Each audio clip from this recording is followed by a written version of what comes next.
Hello students, I am Ashish Kalia. Welcome to all of you my YouTube channel Mathematical Origins.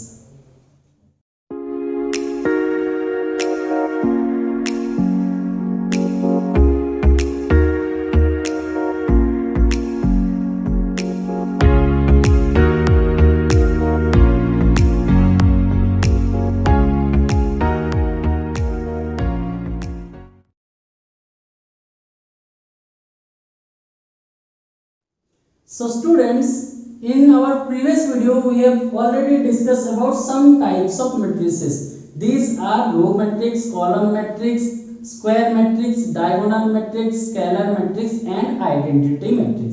तो इस video में हम क्या करेंगे, बाकी जो रेस्ट टाइप्स ऑफ मैट्रिक्स है उनको डिस्कस करेंगे. ठीक है, तो नेक्स्ट मैट्रिक्स हमारा क्या आ जाएगा, सेवेंथ मैट्रिक्स हमारा आ जाएगा अपर ट्रायंगुलर मैट्रिक्स. क्लियर, कौन सा मैट्रिक्स आ जाएगा, अपर ट्रायंगुलर मैट्रिक्स.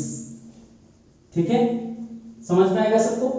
अच्छा, नेक्स्ट मैट्रिक्स हमारा क्या आ जाएगा, lower triangular matrix. Lower triangular matrix.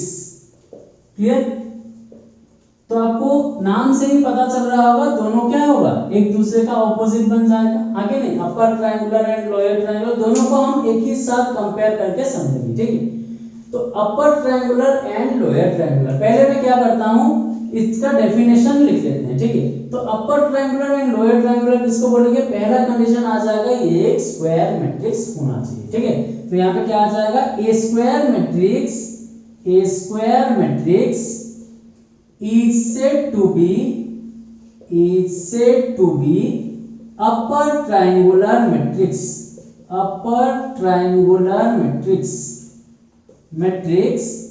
if condition क्या आ जाएगा, if aij is equal to 0 for all I greater than j. ठीक है, तो अपर ट्रायंगुलर क्या बोल रहा है, पहला चीज तो एक कौन सा मैट्रिक्स होना चाहिए, स्क्वायर मैट्रिक्स होना चाहिए, तभी जाके हम अपर ट्रायंगुलर चेक करेंगे. ठीक है, पहला तो एक स्क्वायर मैट्रिक्स होना चाहिए एंड इसमें कंडीशन क्या आ जाएगा, aij is equal to 0, तो ऑल एलिमेंट इक्वल टू 0. कौन सा टाइप का एलिमेंट, जिस एलिमेंट में i is greater than j हो जाएगा.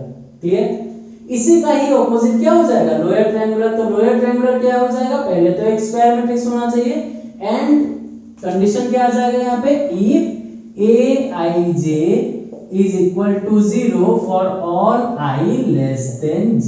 ठीक है, तो दोनों का कंडीशन कंपेयर कीजिए. पहले में क्या बोल रहा है, aij is equal to 0 होगा for all I greater than j, ये हो जाएगा अपर ट्रायंगुलर. लोअर ट्रायंगुलर क्या बोल रहा है, aij is equal to 0 for all I less than j होना चाहिए. क्लियर, अब देखते हैं किस टाइप का एग्जांपल्स बन सकता है इसके ऊपर.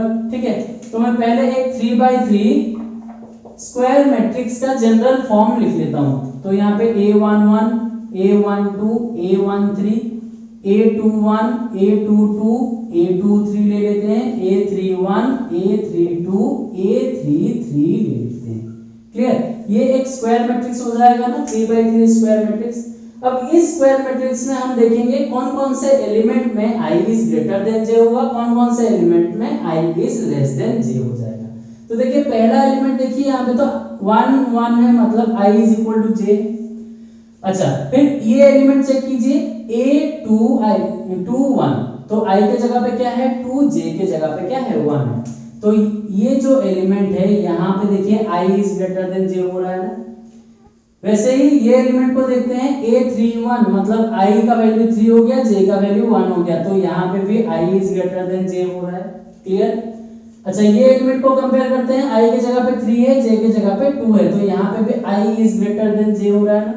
अच्छा देखिए इन तीनों एलिमेंट को छोड़ के बाकी एलिमेंट में क्या हो रहा है, या तो i is equal to j हो रहा है या फिर i लेस देन j हो रहा है. तो ये तीनों एलिमेंट जो है, इन एलिमेंट्स में क्या हो रहा है, i is greater than j हो रहा है. ठीक है, तो अपर ट्रायंगुलर क्या बोलता है, ये एक स्क्वायर मैट्रिक्स होना चाहिए और जो एलिमेंट में i is greater than j हो जाएगा वो एलिमेंट क्या होना चाहिए, 0 होना चाहिए.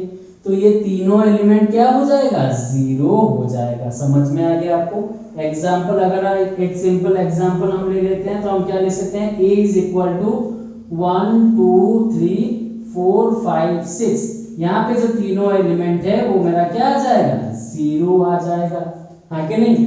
तो देखिए ये तीनों जीरो को मैं एक ट्रायंगल के फॉर्म में अगर बना लूंगा तो यहाँ पे एक ट्रायंगल बन रहा है ना, इसीलिए इसको क्या बोलते हैं, अपर ट्रायंगुलर। लेकिन हमेशा याद रखिए अपर ट्रायंगुलर के केस में ट्रायंगल किधर फॉर्म होता है, लोअर साइड में फॉर्म होता है। कंफ्यूज मत होइएगा अपर ट्रायंगुलर के केस में, क्योंकि इसका कंडीशन ऐसा है i is greater than j, तो ट्रायंगल लोअर साइड में ही फॉर्म होता है।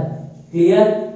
अब देख लेते हैं लोअर ट्रायंगुलर को। ठीक है, लोअर ट्रायंगुलर में क्या बोल रहा है, लोअर ट्रायंगुलर में वो बोल रहा है कि क्या होना चाहिए, i is less than j होना चाहिए। तो हमें देखना पड़ेगा कि कौन कौन से एलिमेंट में i is less than j है। तो देखिए ये तो डायगोनल है, ये तीनों में i is equal to j हो जाएगा। देखिए ये जो एलिमेंट है यहाँ पे क्या है, a12 मतलब i के जगह पे 1 आ गया, j की जगह पे 2, तो i is less than j है।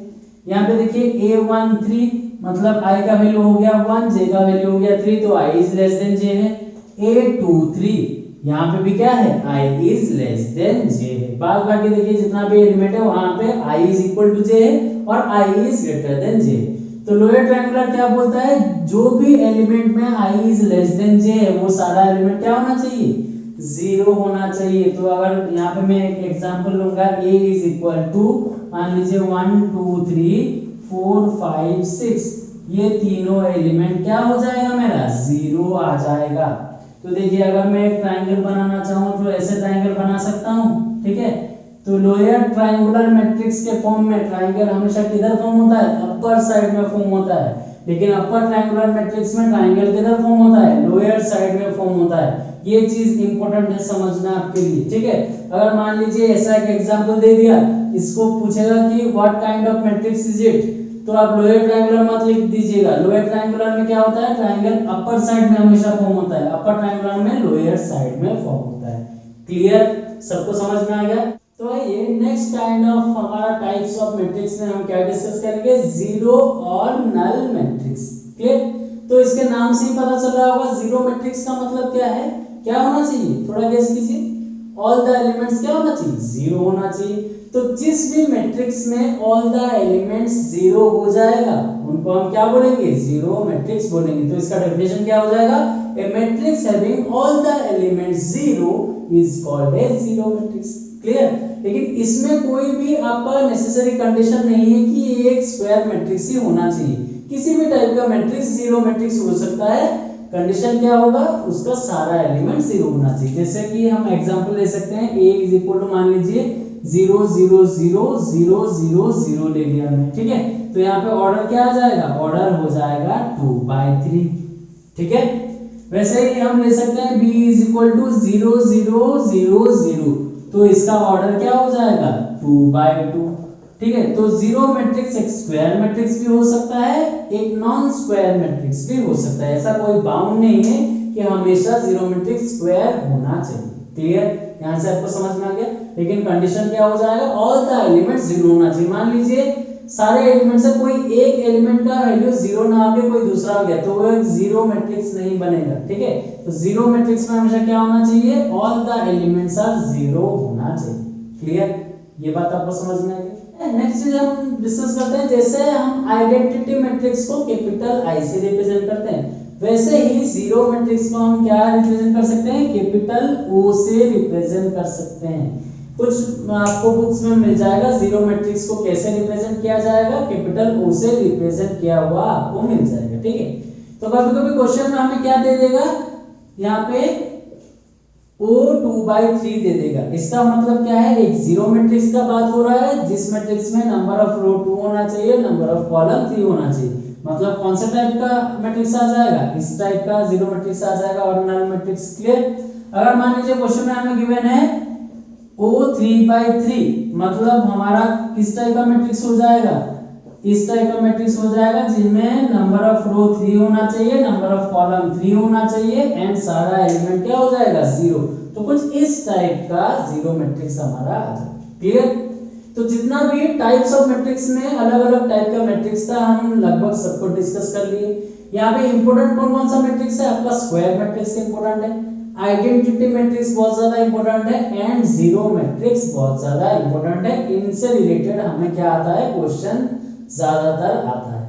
क्लियर, तो अगर ये वीडियो आपको पसंद आया है तो please like this video, share this video with your friends, and जो लोग चैनल को नए देख रहे हैं please subscribe to my channel. Thank you.